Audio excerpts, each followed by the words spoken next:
The lecture begins with a brief reminder of where we stopped last time. Okay, we're deriving once and for all the so-called governing principles. They're actually four statements of conservation before Newton, and then thermodynamics. They're known as statics, meaning equilibrium statements in mechanics. Anybody knows what mechanics means? You should remember from last spring. Mechanics, machine, machinations, all sorts of positive and negative terms come from the Greek word for contrivance, artifact. This is a mihani. Obviously, everything else today around us and inside of us, these implants are contrivances or machines.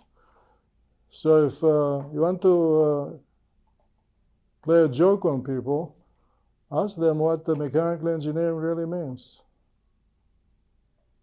what the word mechanical means. And you'll find out that they don't know. Okay. So the summary is the following.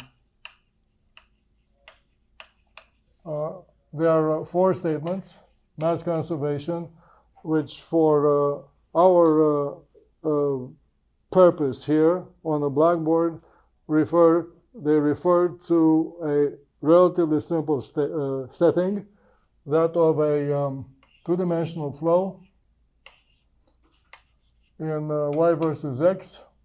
At every point, the fluid packet has a velocity component u, another one v. The fluid packet has material of density rho, and then pressure P, function of x and y, temperature T, function of x and y. In other words, there's a pressure field in this space of y versus x, and there's a temperature field. However, hand in hand with this density rho come other properties you'll see very soon. Viscosity, mu, and today you'll see in the energy equation specific heat at constant pressure, and thermal conductivity. These are properties, along with rho, that will be assumed kind of constant, because we're kind of permissive here. Not exactly constant. We're not Nazis here. We're kind of cutting corners, almost constant, conveniently constant. In other words, we're not wasting our time with effects, secondary effects that have to do with the so-called variable thermophysical properties. Those effects are dealt with in the book. We don't have time for that. So let's call them quasi-constant. Quasi means almost in all the Latin-based languages. So I'm not perfect, I am quasi-perfect. And the same for Shao here. And by the way, Shao is ahead of you people because he's smiling. Yeah. Okay, so the mass conservation equation, which I will paste here, is du dx plus dv dy equals 0. And then momentum conservation, there are as many equations as there are directions on which to project the vectorial version of F equals ma. I did talk about that. These are the applied forces. And this other thing, also with directionality, the acceleration is a particular direction, is known as inertia. I told you, and tell your friends. This is not what Newton wrote. This is what Euler wrote. And even better, the name inertia for this inertial force, written like this to suggest that in dynamics there is a balance of forces as well, not only in statics. This force in the mind, inertia, came from D'Alembert. D'Alembert was a French mechanicist who was actually responsible for spreading Newtonian mechanics on the continent, because he came up with the words that would then hang on this tree written by Euler. Okay, so that's the where we come from. So mass conservation, there are two directions, therefore two momentum equations. I'll write them and make more room. In fact, I'm going to erase things that I'm sure you wrote in your notes, because you're very good students. So the momentum equation in the x direction is rho, and then du dx, du d time plus u du dx plus v du dy, and then here minus 1 over rho, and then partial of p with respect to x. And what follows is the, no, there is no 1 over rho here yet. It's just without 1 over rho. And then mu, and then Laplacian of u, plus the body force x, that we will be neglecting until chapter 4. And then the momentum equation in the y direction is easy to write by inspection. We replace the velocity component u, we replace it with v. In other words, dv d time, and then u dv dx plus v dv dy. And we also replace x with y. And here we have mu Laplacian of v plus this body force in the vertical direction that we will neglect for during most of the course.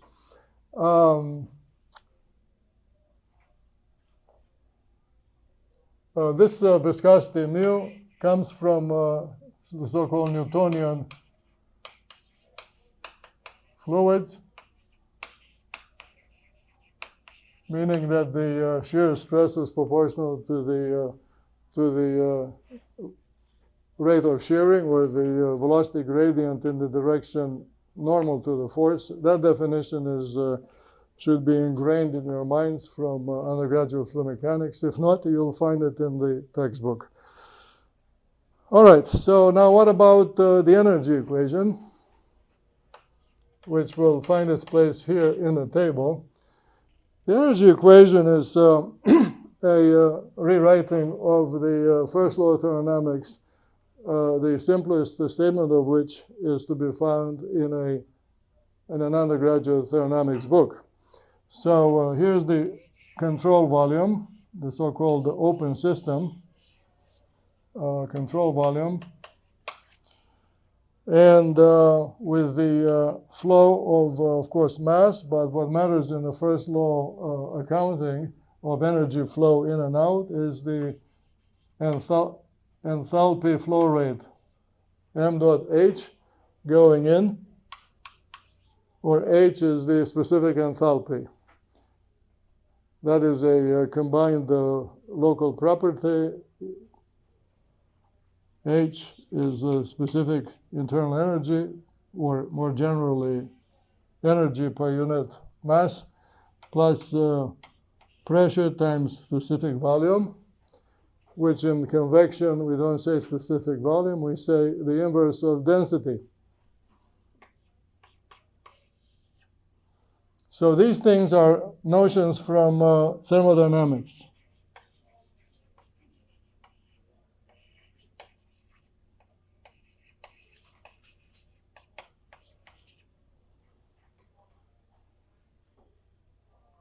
Okay?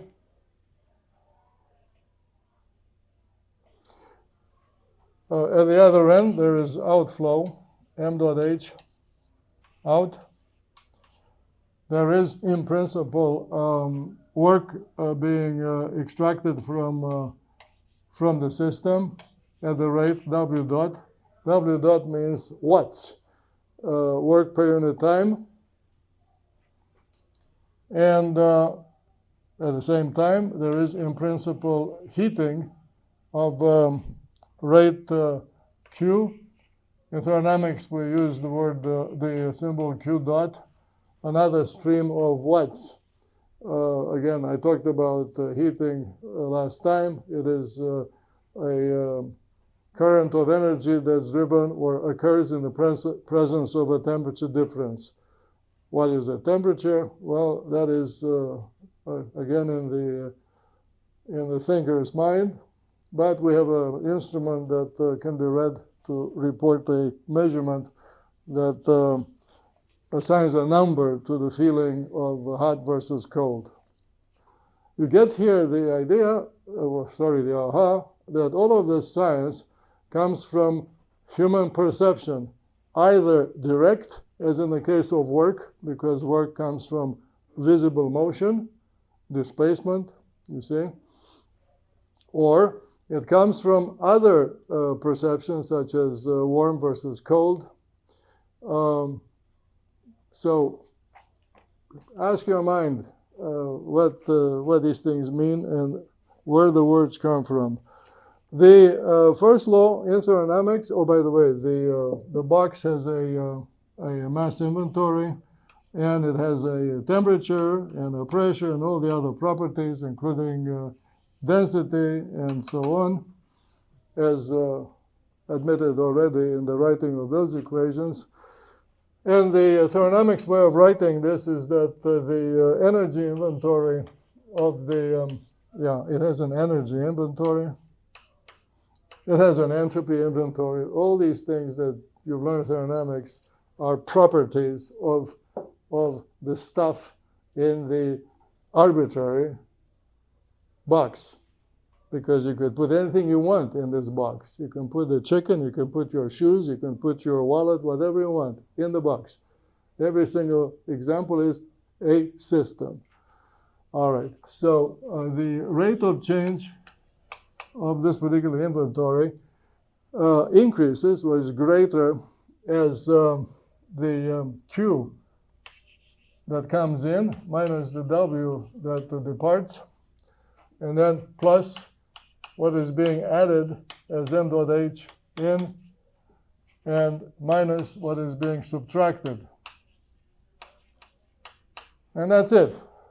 It's another balance. This time, every term having the units of watts, or joules per second. I start writing units here because I'll make a bigger point a little bit later. So 1 watt equals 1 joule per second, where 1 joule, of course, is 1 Newton times meter from, work is equal to force times displacement. And the Newton is the same as the MA, namely kilogram meter per second. This string of replacements tells you what the dimension W watt really means. Yes? Louder? It should be second square. Where? You're right. Thank you.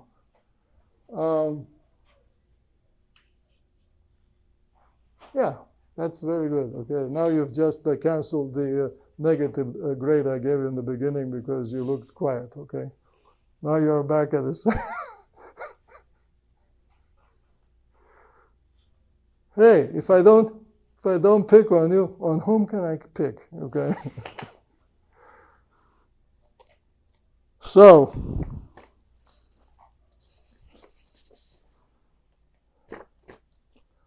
at this stage, I have to engage in hand waving. There's a long, let's call it a chain of moves, because to write the first law in thermodynamics is easy, but it's recent. The elders, the founders, and here I'll talk about them. I mentioned their names, Fourier and these people, did not have thermodynamics. They had intuition. In fact, they invented thermodynamics without knowing, because they asked themselves, what is it that represents that system at this level, meaning at the infinitesimal level? And they accounted for all those effects, the flow of energy in, the flow of energy out, the accumulation of energy in the little packet, of course, the rubbing of the neighbors against this packet, that's the work transfer, and certainly the touching of this one with warmer and colder neighbors, and that accounted for the heat transfer. So all those moves, all of them correct, led to a mathematical transformation from this statement to the following. So in other words, see chapter 1 in the book. And the form is rho times the partial, a material derivative of enthalpy, which is the local property of that packet, equals divergence of the gradient of heat flux, namely this thing. So, and then a term called the Q triple prime. So this is the heat flux and that is a gradient.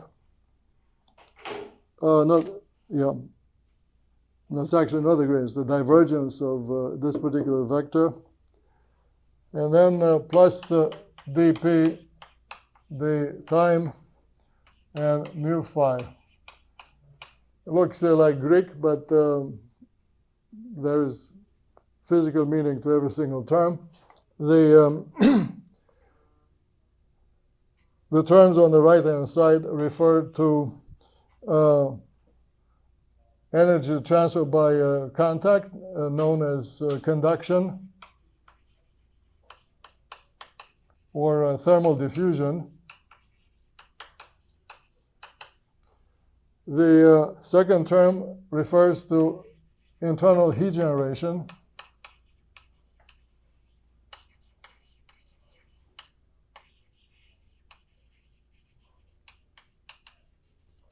As in the case of a fluid that is electrically conducting, the fluid may be sandwiched between an electric potential or voltage difference. There is heat current flowing through the fluid. The fluid, in addition to the properties that I erased, has electrical conductivity, so it generates heat, and that sort of quantity is distributed as a field. All of that is represented by a term. This other term is the work of compression. In other words, the compression effect felt by this packet, or for that matter, the expansion effect that the neighbors of this packet will feel. So the packet could be a victim of work transfer on it, or the perpetrator of work transfer on his neighbors. These are generalities. We will not deal with such terms, except in very, very special circumstances. And finally, this is the work of dissipation, the dissipated work by rubbing, fluid friction, pack it against the neighbors.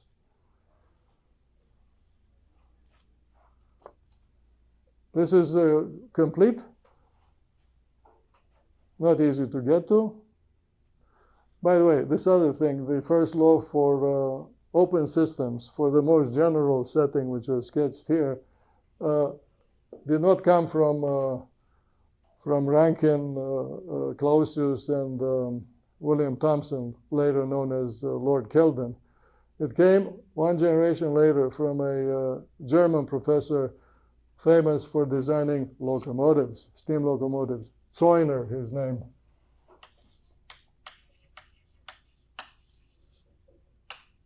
So important that if you look for thermodynamics on Wikipedia, you'll see a portrait of Zeuner, but not a portrait of Rankin, who was actually the man who wrote the first handbook on how to design steam power plants, of which, of course, the locomotive is one example.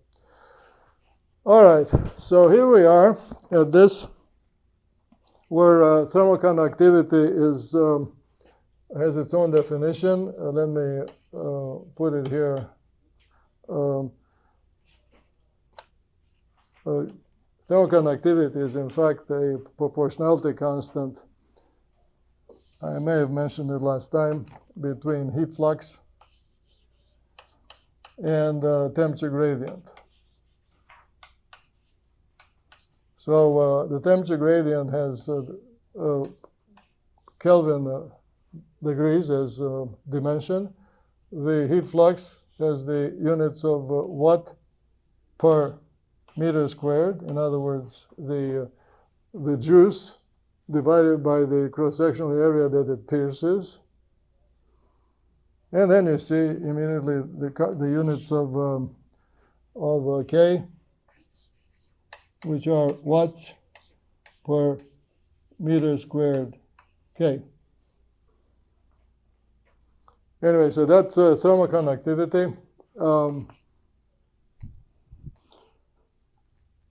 The next steps in manipulating this equation come from thermodynamics again. There's a fundamental relation in thermodynamics, in this case between enthalpy and entropy and pressure. It's called, it goes like this. This is equation 1.32. There are two more, 1.33 and 1.34, including the summary of them in table 1.1.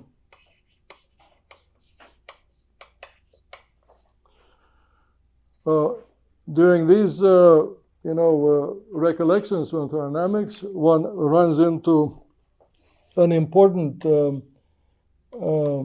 slope of a thermodynamic surface called the coefficient of volumetric thermal expansion, beta, which is 1 over rho, and then partial of rho with respect to T at constant temperature. So if the fluid is expanding or contracting upon heating and cooling, then it has a finite coefficient called beta. In the special case where the fluid behaves as an ideal gas, and this is of great importance because the most common fluid that flows around us, inside of us, is air. So for an ideal gas, if you substitute what you know from P equals rho RT, which is one of the two equations of state of the ideal gas, you get that this beta is 1 over the Kelvin temperature. And another formula that that must be used from this string is the definition of specific heat at constant pressure. This is the entropy definition. It is ds dt at constant pressure. All these moves substituted into this statement lead to a slightly, in fact, I'm going to skip one of these forms. I'll get to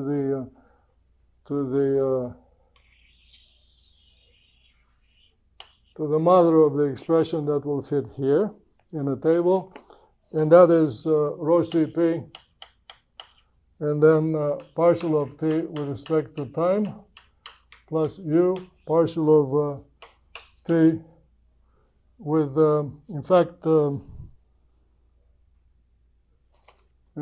going to skip this step as well, and I'll just get to the statement that fits in here. Rho Cp, and then dt, the time, and u, dt dx. The equation begins to look like the momentum equations. And then v, dt dy. Instead of velocity component, you have temperature. Some people call this energy equation the temperature equation, or the so-called heat equation. Well, it's basically the first law of thermodynamics at the infinitesimal level. And then on the right-hand side, there's k, and then Laplacian of t. You see? And yes, this refers to a situation that's time dependent, but constant properties, as I wrote down and erased. And a few more things that have simplified the analytical apparatus.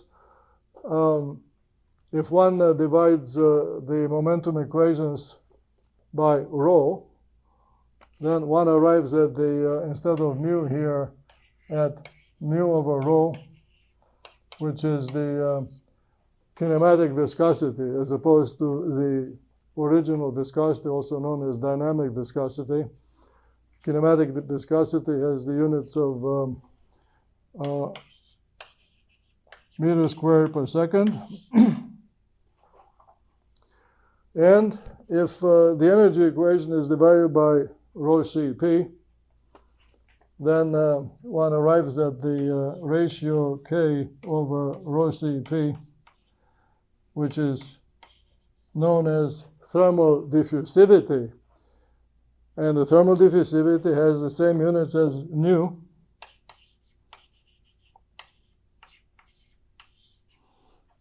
Which is why the kinematic viscosity is also known as the momentum diffusivity. So by being very careful with let's say, the fundamental statements, one arrives at not only at simpler and simpler equations, but also at fewer and fewer symbols, or so-called properties. So in the meat and bones of the course, we will be relying on the simplest set and on the smallest number of symbols. We'll try to multiply the examples of ideas with the connections and ahas, especially connections between the dry material of the classical subject and your own experience. During the night, I remember I was visited by a professor from Norway, and who, of course, was into convection, but he was curious about how ice is melting under say the knife of the skater's blade. You know, the skater is using skates, right? And the skates are sliding because they're actually gliding on a film of liquid water, which is created by the pressure of the skater. And so that's a kind of a personal experience with the phenomenon of lubrication. So lubrication comes from here. In fact, lubrication is even older than convection as a mathematical exercise. I just thought of this example to inspire you to ask yourselves as you get walked through a material that may strike you as abstract at first sight. The material is not abstract at all. It was, as I mentioned, Zoyner, it was about people who were curious and who did something with their curiosity. So this is what I wanted to put on the blackboard thanks to chapter 1. And now also from chapter 1 as an introduction to the, in fact everything is an introduction to the course. Bring up the fact that